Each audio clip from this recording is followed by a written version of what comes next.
मेहदी हासन ऐसा जान कई गए देश के अंदर नाम पहले सुनना उनके बचपन कर बयाना पहले सुनना उनके बचपन का बयाना उम्र 8 बरस की सारी मेहदी करत रगे पढ़ाई बड़ा सीधा साधा बचपन कर लाला नवाना सीधा साधा बचपन का लाला नवाना सीधा साधा रहे दीदार 9-10 जब बीता 11 साल 12-13 गुजर गए यार 14 बीत गया है साल 15 साल का सुनला सारा 10 सालवाना 15 साल का सुनला सारा 10 सालवाना लगा जब की 15 साल मुसीबत घर में पड़ गई यार ऐसी विपत्तियां घर में पड़ गई माना यार जो हमार की खेती बाड़ी बोलकर हो गई सब रिहाना खेती बाड़ी बोलकर हो गई सब रिहाना मुसीबत माह पड़ गए मेहदी वही लाला नवाना मुसीबत माह पड़ गए मेहदी वही लाला नवाना मुसीबत ऐसा पड़ गई यार बतिया मौला तो हमार कौनो कौनो दीना नहीं पाके खाना वाला कौनो दीना नहीं पाके खाना वाला एक दी का जिक्र तैयार पहली पढ़ाई बड़े तैयार सारी रात भूखा सोए माना यार जो हमार सबरवा नहीं कुछ पाए बात खाना वाला नहीं कुछ पाए बात खाना वाला लेकिन दाखिल भाई मदरसा के दरमियान वाला लेकिन दाखिल भाई मदरसा के दरमियान वाला लड़के पढ़िए सब पढ़ाई मेहदी बैठे आस गिराई लेकिन रोज जवानिया पाने का रामावाना लेकिन रोज जवानिया पाने का रामावाना कौनी घड़ी में जन्म हमार कुदरत कैसे लिखा तकदीर हमार कौनी कलम से अल्लाह लिखा मरसाना कौनी कलम से अल्लाह लिखा मरसाना कहे तड़पावत बाटा हमका बिना दाना वाना कहे तड़पावत बाटा बिना हमका दाना वाना मेहदी बैठे आस गिराई 12:30 बजे लड़का छुट्टी सब गए पाई बैठ के दाना सब चबाई मेहदी रोवत बाटे या पाने का रामावाना मेहदी रोवत बाटे या पाने का रामावाना उठ के गावाए का ठाकुर का लाला नवाना उठ के गावाए का ठाकुर का लाला नवाना लेकिन ठाकुर साहब या मेहदी से सवाल सब बैठ के दाना यहाँ चबात और तू रोवत बाटा कावाने का रामावाना रोवत बाटा कावाने का रामावाना लेकिन मेहदी को बजाना फिर बहाना वाना लेकिन मेहदी को बजाना फिर बहाना वाना ठाकुर साहब सुन ध्यान लगाई एक बात का याद बाबू हमको दिया सताई वह बात जब सोचे आंख में आंसू गई बहाई अब रोवे वाला कुछ ना बाकावाना वाला रोवे वाला कुछ ना बाकावाना वाला ठाकुर साहब फिर किए सवाल मेहदी उठ के चला तू मेरे साथ चला हमारे संग चबाला बाबू दाना वाला हमारे संग चबाला बाबू दाना वाला लेकिन मेहदी हासन फिर की है बहाना वाला लेकिन मेहदी हासन फिर की है बहाना वाला बाबू साहब तू सबको दाना ला चबाई अरे बाबू सुन लो ध्यान लगाई हमारे मन न भाव भारे पर का दाना वाला हमारे मन न भाव भारे पर का दाना वाला अरे घर का भेदवाना बतावे वर लाला वाला घर का भेदवाना बतावे वर लाला वाला 4 बजे छुट्टी जब गए पाई उठाई सीधा साधा मेहंदी कतल क्यों से करे न लड़ाई क्योंकि बहनी बिटिया पे नजर गलत ना उठाई बड़ा भोला भाला रहे बड़ा भोला भाला रहे लेकिन मेहदिया मैया पले मकाना लेकिन मेहदिया मैया पले मकाना बस फेंक अपनी अम्मा के समाना बस फेंक अम्मा सुनीला ध्यान लगाई और भूखे पेट न हो पढ़ाई अम्मा छोड़ दे पढ़ाई कल से कैले हरवाही वाला कमावाला कल से कैले हरवाही वाला कमावाला और भूखे पेटवाई अम्मा ना वही है पढ़ाना वाला भूखे पेटवाई अम्मा ना वही है पढ़ाना वाला वालिद रोई के करे सवाल और पढ़ाई दिल छोड़ा मेरे लाल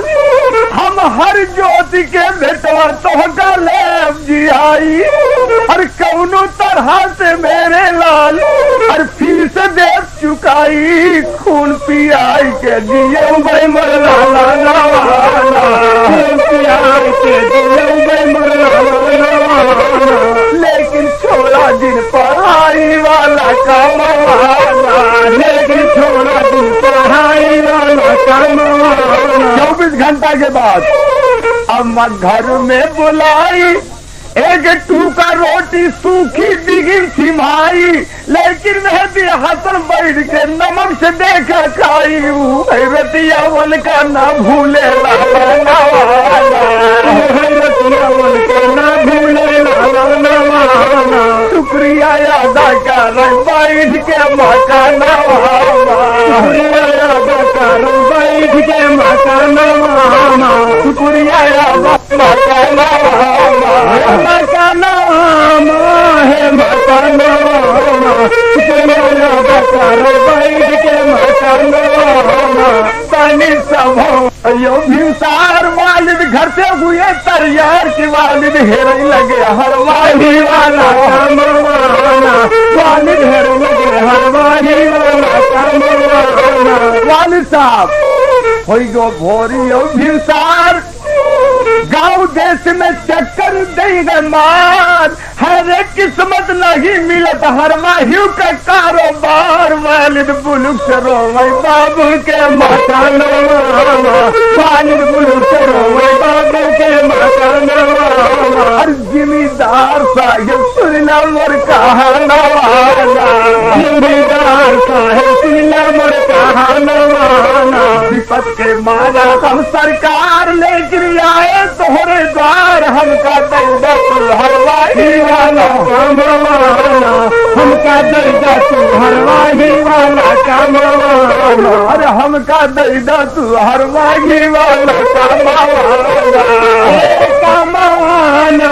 हे कमावाना हमका दर्दा तू हरवाही वाला कमावाला बाबू साहब और कई दहली इनकार अरे हमारे घर का बहुत कठिन बात अरे सुनिला कारोबार कहीं न पौगा तू हरवाही अरे माना अर्ज हमार लेकिन चाचा जान रोई के कर गई सवाल बाबू साहब मुसीबत से मारा बाकी परेशान मुसीबत लेके आया बाबू और तोहरे मकान विपत में शामिल हो जा बाबू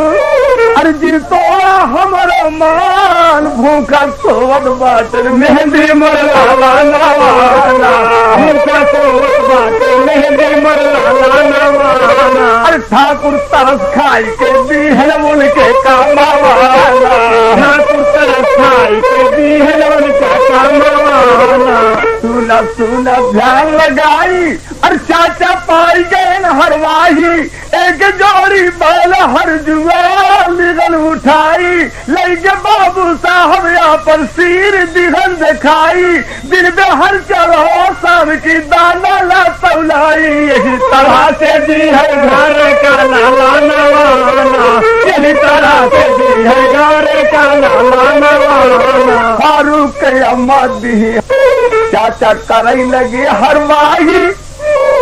और मजदूरी रोज ले तौलाई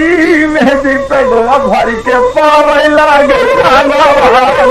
मेहंदी पे गवा भर के पावे लागे खाना वाला 15 बीत गया 16 साल 17 गया 18 साल 19 20 बिगड़ गए यार ये कई साल का सुनिला सारा दास ताना वाला कई साल का सुनिला सारा दास ताना वाला मेहंदी का बालिक रे जवाना वाला मेहंदी हासन हो जा बालिक रे जवाना वाला हे जवाना वाला हो जवाना वाला मेहंदी हासन हो जा बालिक रे जवाना वाला अरे वालिद करत रहे हरवाही वाला कामा वाला वालिद करत रहे हरवाही वाला कामा वाला वालिद साहब करत रहे हरवाही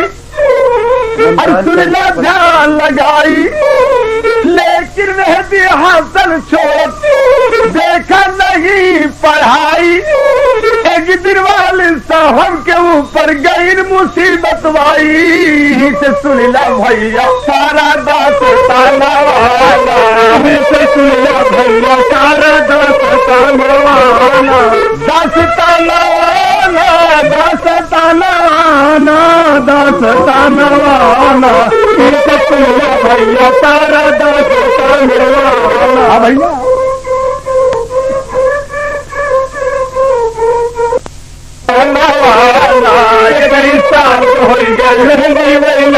कई साल के देखा वही के जवान अरे करू सभा में ऐलान एक दिन वाले साहब घर में पड़ गए बीमार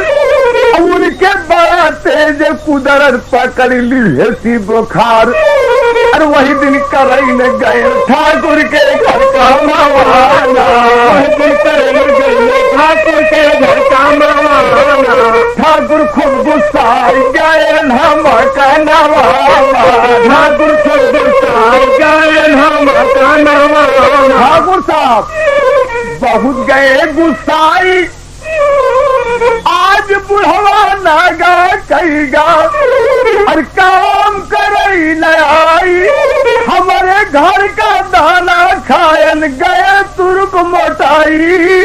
ससुर नागा कैसे कहीगा घर का कामावाना ससुर नागा कैसे कहीगा घर का कामावाना लेकिन चाचा रह बीमार रे मकाना वाला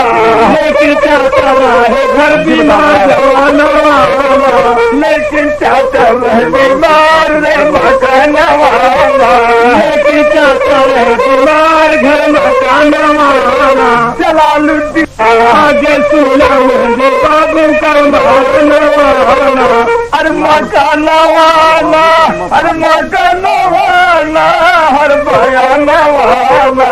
आगे सुना बाबू मेहंदी का बयाना वाला बाबू की अम्मा विपद का दास ताना वाला आगे सुना अब विपद का दास ताना वाला यार वाले साहब पड़ गए बीमार उनके बया तेज बुखार लेकिन वालिद वही दिन करई न गए कारोबार जिम्मेदार साहब बहुत गए गुस्साई आज तुरुक दाना घर का खाए बहुत ही गा मोटाई अरे नागा कहीगा सरवा घर का हमारे नागा कहीगा सरवा घर का हमारे नागा कहीगा घर का हमारे घर का नागा कहीगा सारा काम जिम्मेदार 2 सिपाही भेजे चाचा के मकान जाओ जो हालत में हो ला बुढ़वा के उठाई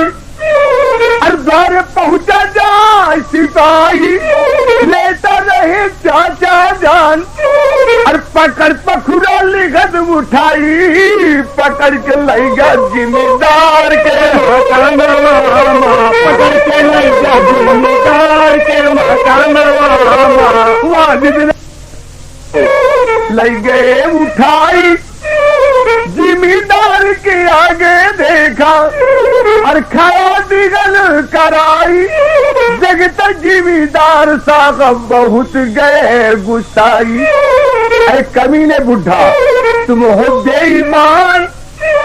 हमारे घर का दाना खाई के अरे खोबर यहाँ मोटा ससुर नागा का है की है घर का कामवाला, ससुर नागा का है की है घर का कामवाला। चाचा जान किया रोई के सवाल, एक तो बुढ़ा गाला दूसरे पकड़ रहा बुखार। हिम्मत नहीं साहिो रही करेगा कामवाला, हिम्मत नहीं साहिो रही करेगा कामवाला। अरे नहीं आवा हम बीमारी के कारण वाला, नहीं आवा हम बीमारी के कारण वाला। लेकिन बाबू साहब और गए गुस्साई, अरे बहिन बिटिया खूब गरियाई। लेकिन बुढ़वा रोई के जवाब, अरे बाबू का दे तुम पाई। बाबू साहब गलती मुंह से हमका तू गरियाई। बाबू साहब गलती हमसे हुई सरकार, बहिन बिटिया तोहार कुछ न बिगाड़ी मेरे सरकार। लेकिन बाबू साहब और दून दहन गरियाई, तब बुढ़वा गा गुस्साई। बुढ़वा का कहता है रे जवानी पागल हो गई, अरे आइन मोर बुढ़ाई। जैसे गारी मुंह पर दी हाथ, अरे हमसी नहीं न जाई। अगर हो तो जवानी बाबू बदला दे चुकाई। सरब पकड़ के तोरे तोहर गारा दाना, सरब पकड़ के तोरे तोहर गारा दाना। हम रहे एक पूरे सीकर वाला नवाना, हम रहे पूरे सीकर वाला नवाना। बाबू इतना तू न पाई, गुस्सा मसीह नहीं न जाई। बाबू कूच मारे चाचा के गर्दनवाना, बाबू कूच मारे चाचा के गर्दनवाना। और बुढ़वा बाप भग से गिर गया माए दानवाना। और बस्ता ला उठाई, आज नहीं तो कल से होगी बेटा फिर पढ़ाई क्यों। अरे आज हो गया कौनो लीडर का मराना, आज हो गया कौनो लीडर का मराना। और सीधा साधा मेहदी लौट पड़े मकानवाना, सीधा साधा मेहदी लौट पड़े मकानवाना। सीधा साधा लौट यार पहुंचन बात अपने द्वार। वालिद का मेहदी हसन न देखा, अम्मा से करे सवाल। अम्मा वालिद गाये कावान कराना, अम्मा वालिद गाये कावान कराना। अरे अम्मा वालिद गए कौन कराना, कहा वालिद बाबा ताई दा ठेकाना वाना, कहा वालिद बाबा ताई दा ठेकाना वाना। लेकिन अम्मा जान रोई के करे सवाल, अम्मा जान रोई के करे सवाल। बेटवा माना यार जो हमार, बेटवा बात मानला हमार। और तोहरे बाप के पगड़े बड़ा तेज रहा बुखार। लेकिन जिम्मेदार के दुई सिपाही और ले गए उठाए। अब्बा तोहार गए बाबू के मकानवाना, अब्बा तोहार गए बाबू के मकानवाना। पहली इतना सुनते खड़ा भये अंगनवाना, पहली इतना सुनते खड़ा भये अंगनवाना। आज जाबई अम्मा पानी के बहानवाना, आज जाबई अम्मा पानी के बहानवाना। हाथ में लोटा लई के यार घर से हो गए तैयार। धीरे धीरे मेहदी चल माए दानवाना, धीरे धीरे मेहदी चल माए दानवाना। धीरे धीरे चल पड़ा दिलदार, पहुंचे जिम्मेदारी के द्वार। दूर से देख नजर उठाई, बाप पड़ा घाम में मेरे झुराई, लोटा के पानी भुई में फेंक, सुन लो ध्यान लगाई, दौड़ के लिपटई अपने वालिद के गर्दनवा, दौड़ के लिपटई अपने वालिद के गर्दनवा, पकड़ के गटई रोवे लागे हाला लानवा, पकड़ के गटई रोवे लागे हाला लानवा, वालिद कौने कारण पाला बात घमावा, वालिद कौने कारण पाला बात घमावा। वालिद साहब रोई के करे सवाल, ई मुसीबत सपना कुल देखावती मेरे लाल, लगी बुढ़ाई हालत दूसरे, अरे ऊपर पड़ी गई मार, बाबू साहब बहन बिटिया गरियाए बेशुमार, तनी के बोले मेरे लाल, अरे ठाकुर ऊपर छोड़ मार, इतना मारन मोर पीरात बाबा दाना वाला, इतना मारन पीरात बाबा दाना वाला, इतना कह के वालिद रोई दिहन मैदाना वाला, इतना कह के वालिद रोई दिहन मैदाना वाला। हसन उठ के ऊपर ठार, और जिम्मेदार साहब सुनला हमारा भी सवाल, बतिया कर गई गरीब का लाला, बतिया कर गई गरीब का लाला, और कनवा खोल के बाबू सुनला मोरिए लाना, कनवा खोल के बाबू सुनला मोरिए लाना। बाबू साहब तूने मेरे बाप को बुलाई, दरवाजे पे गरियाई, बाप बोले तरी हमार, उनका मार के बिहा गिराए। बाबू साहब एक बाप का बेटा हो गई, अय्या सलपुरे सिलार, बाप का बदला जरूर ले गई, बाबू माना अर्ज हमार, तूने मारा हाथ से बाप को, और सुनिए मेरा सवाल, एक दिन बन गया हमारी गोली का निशाना वाला, एक दिन बन गया हमारी गोली का निशाना वाला, आज से छूट गया पढ़ाई वाला कमावाना, आज से छूट गया पढ़ाई वाला कमावाना। बाबू साहब 6 महीना मौज ले उड़ाई, और 6 महीना बीत न पाई, और बाप का बदला 6 महीना वाले भाई चुकाई, 7वां महीना लगे तो बाबू हमर जहाँ गरियाई की मेहदिया है तुम्हारानी का लाला नवाना, मेहदिया है तुम्हारानी का लाला नवाना, लेकिन बन गया हमारी गोली कर निशाना वाला, लेकिन बन गया हमारी गोली का निशाना वाला। लेकिन बाबू साहब ये सुने सवाल, लाठी लैके होई ठार, भाग ज्यादा मेहदी नहीं, हसवा गोवा तोरब तोहार, और पहले कैला सरव खार कई जामा वाला, पहले कैला सरव खार कई जामा वाला, बाद में हमका तू धमकाया बेईमाना वाला, बाद में हमका तू धमकाया बेईमाना वाला, बाद में हमका तू धमकाया बेईमाना वाला, बाद में हमका धमकाया बेईमाना वाला। हसन बाप को अपने कंधे पर उठाई, लेके घर पहुँचे बिछा के 4 पाई, लेकिन अपने वालिद को देखा दिया लेटाई। अब भैया वालिद साहब लेटे 4 पाई, मेहदी माँ बाप को लिया बुलाई, अम्मा अम्मा कान खोल के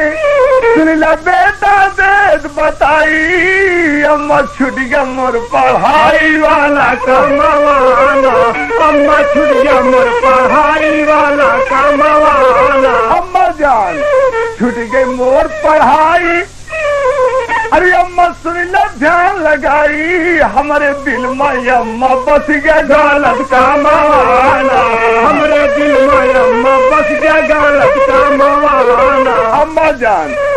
रोई के करें सवाल और पढ़ाई दिन छोड़ा मेरे लाल यही मुसीबत टल जाएगी और माना बात हमार शादी कह के तोहरो ले आएगा माना शादी कह के तोहरो ले आएगा माना। मेरे बेटे हर एक काम लिहाई अपनाई कत थाम लिखा हर बागी लेकिन सीखा जिंदा कैसी वाला माना लेकिन सीखा जिंदा कैसी वाला कामवाना नाही हो जाए बदनामी मर लाला नाही हो जाए बदनामी मर लाला। अम्मा जान जो चीज से मना की हूँ उस दिल में बसी बा माना यार जो हमार बेटवा क्यों के नौकरी न करी है क्यों का बना ही ना गुलाम हमारे दिल में बसा गलत काम। अम्मा जान सीधी डगर चलब तो कांटा गए हजार पेड़ में डगर चलब तो कांटा बने फूल का हार। अम्मा जान सीधी अंगुली घी निकाला तो कभो निकल ना पाई अंगुली तनी के तेल करा तो टीना पड़े भारा। अम्मा जान बनिया से धोखा गुड़ मांगा तो कही दे है इनकार एक मुंह का कस के मारा भेली दे दुई चार। अम्मा जान तो हमारे दिल में बसा बात है गलत का मावाना हमारे दिल में बसा गलत का मावाना बेटवा करी है तोर डकई चिरवाला का मावाना बेटवा करी है तोर डकई चिरवाला का मावाना। अम्मा रो के बारंबार मेहदिर कह दिया इनकार याद की रतिया अम्मा हो जा बैसा पानवाना आज की रतिया अम्मा हो जा बैसा पानवाना। रात 12 बज गए यार माँ बाप सोए चार पाई बिछाए वह भी हाथन उड़ के देखा भाई ना में था लेकिन रोवई अपनी अम्मा के सिरहाना लेकिन रोवई अपनी अम्मा के सिरहाना। लेकिन कहा वहाँ और तोरी कोखी मैयालीन हमहिन जनम तोरी कोखी मैयालीन हमहिन जनम और तोरी कोखी मैयालीन हमहिन जनम छतिया का दूध पी के हो गए जवाना छतिया का दूध पी के हो गए जवाना छतिया का दूध पी के हो गए जवाना और छतिया का दूध पी के हो गए जवाना। आज जुदा होत माई तोहती तुर लाला नावा मोहम्मद रजा डॉक्टर राम ड्राइवर दिहन 5 रुपया इनामा प्रतापगढ़ भगवा की चुंगी पर बामो का मावा सब हवा के बीच हमारा राखे यारा मानवा अगवा सुनिला मेहदी रोवत सारा सुल्तानवा अगवा सुनिला मेहदी रोवत सारा सुल्तानवा अरे मेहदी कसम रोई अपन छोड़ दे घर मकाना आखिया खुले तो माई पहले ही लिखाना दुधावा का बरस माई मान मुर कहाना दुधावा का बरस माई मान मुर कहाना क्योंकि हमारे दिल में अम्मा बस गया गलत का मावा घर छोड़नी कर गए माना मुर कहाना घर छोड़नी कर गए माना मुर कहाना। घर से निकला यार लेकिन चला न सारी रात हो गया भोरवा भंसार पहुंचा जिला इलाहाबाद मारा मारा तीरे रोह के दरमियान वाना है मारा मारा तीरे रोटवा के दरमियान वाना अरे का तो खाई वाला लागई ना ठेकाना वाला का तो खाई वाला लागई ना ठेकाना वाला। 2-4 दिन किसी तरह गुजारा यार और बतिया मानिला हमार और चौथे दिन एक सूबेदार रह रिक्शा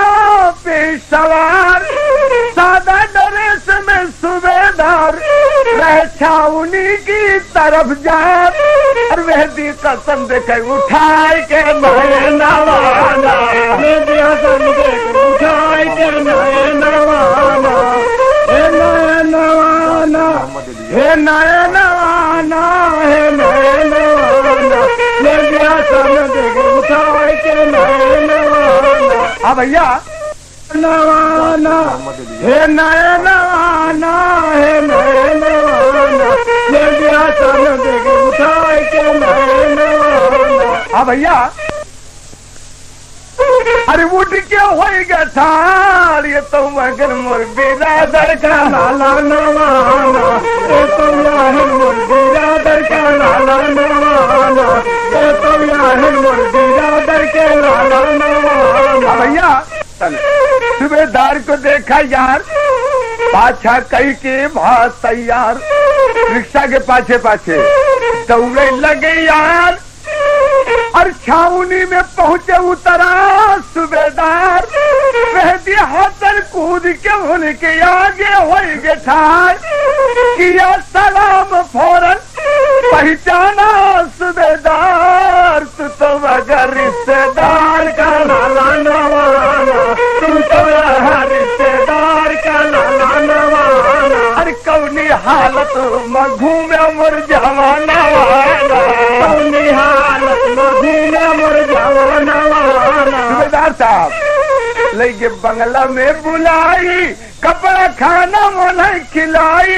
2-4 दिन सूबेदार जब कोशिश खूब लगाई मेहंदी पाई गमल तारी माता मवाना मेहंदी पाई गमल तारी माता मवाना मेहंदी पाई गमल तारी माता मवाना। रियाज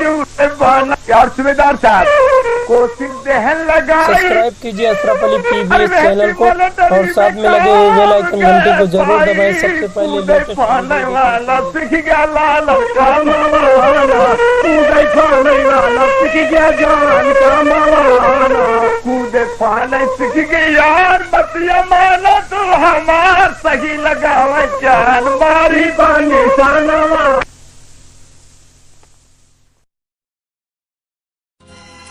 हेलो दोस्तों, वीडियो देखने के लिए धन्यवाद। हमें उम्मीद है आप सबको ये वीडियो पसंद आई होगी। अगर आपको ये वीडियो पसंद आई हो तो कमेंट, लाइक और चैनल को सब्सक्राइब करते हुए बेल आइकन को ज़रूर प्रेस करें।